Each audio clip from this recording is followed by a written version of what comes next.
जय भीम साथियों। दोस्तों, आज हम इस वीडियो में आपको संविधान सभा के बारे में बताएंगे। तो चलिए वीडियो स्टार्ट करते हैं।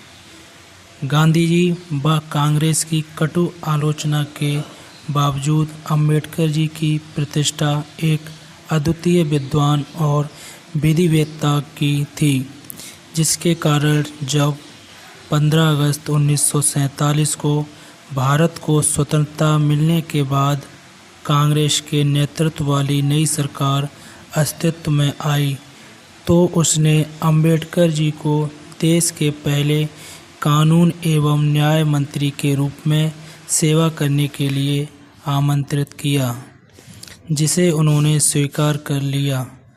29 अगस्त 1947 को बाबा साहब को स्वतंत्र भारत के नए संविधान की रचना के लिए बनी संविधान की मसौदा समिति के अध्यक्ष पद पर नियुक्त किया गया।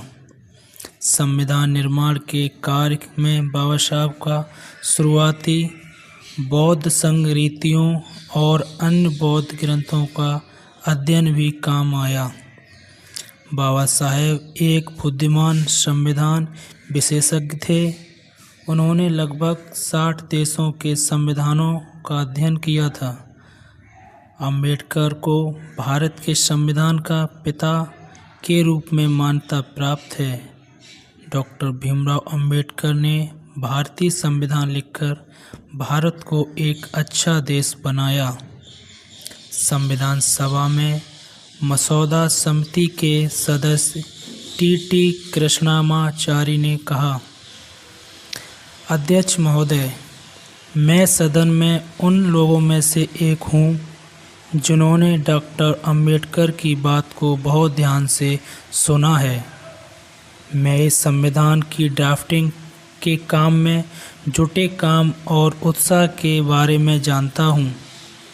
उसी समय मुझे यह महसूस होता है कि इस समय हमारे लिए जितना महत्वपूर्ण संविधान तैयार करने के उद्देश्य से ध्यान देना आवश्यक था, वह ड्राफ्टिंग कमेटी द्वारा नहीं दिया गया। सदन को शायद 7 सदस्यों की जानकारी है। आपके द्वारा नामित एक ने सदन से इस्तीफा दे दिया था और उसे बदल दिया गया था। एक की मृत्यु हो गई थी और उसकी जगह कोई नहीं लिया गया था। एक अमेरिका में था और उसका स्थान नहीं भरा गया, और एक अन्य व्यक्ति राज्य के कामों में व्यस्त था और उस सीमा तक एक शून्य था। एक या 2 लोग दिल्ली से बाहर दूर थे और शायद स्वास्थ्य के कारणों ने उन्हें भाग लेने की अनुमति नहीं दी। इसलिए अंततः यह हुआ कि इस संविधान का मसौदा तैयार करने का सारा भार डॉक्टर अम्बेडकर पर पड़ा, और मुझे कोई संदेह नहीं है कि हम उनके लिए आभारी हैं। इस कार्य को प्राप्त करने के बाद मैं ऐसा मानता हूँ कि निस्संदेह सराहनीय है। ग्लेनविले ऑस्टिन ने पहला और सबसे महत्वपूर्ण सामाजिक दस्तावेज के रूप में अम्बेडकर द्वारा तैयार भारतीय संविधान का वर्णन किया।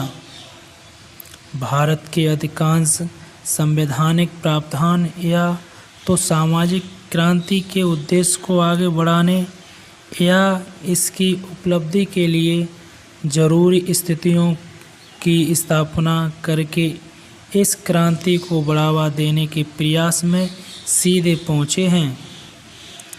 बाबा साहब द्वारा तैयार किए गए संविधान के पाठ में व्यक्तिगत नागरिकों के लिए नागरिक स्वतंत्रता की एक विस्तृत श्रृंखला के लिए संवैधानिक गारंटी और सुरक्षा प्रदान की गई है, जिसमें धर्म की आज़ादी, छुआछूत को खत्म करना और भेदभाव के सभी रूपों का उल्लंघन करना शामिल है। बाबा साहब ने महिलाओं के लिए व्यापक आर्थिक और सामाजिक अधिकारों के लिए तर्क दिया और अनुसूचित जातियों SC और अनुसूचित जनजातियों, ST और अन्य पिछड़ा वर्ग OBC के सदस्यों के लिए नागरिक सेवाओं, स्कूलों और कॉलेजों में नौकरियों के आरक्षण की व्यवस्था शुरू करने के लिए असेंबली का समर्थन जीता, जो कि सकारात्मक कार्रवाई थी। भारत के सांसदों ने इन उपायों के माध्यम से भारत की निराशाजनक कक्षाओं के लिए सामाजिक आर्थिक असमानताओं और अवसरों की कमी को खत्म करने की उम्मीद थी कि संविधान सभा द्वारा 26 नवंबर 1949 को संविधान अपनाया गया था। अपने काम को पूरा करने के बाद बोलते हुए बाबा साहब ने कहा, मैं महसूस करता हूँ कि संविधान साध्य काम करने लायक है। यह लचीला है, पर साथ ही यह इतना मजबूत भी है कि देश को शांति और युद्ध दोनों के समय जोड़कर रख सके।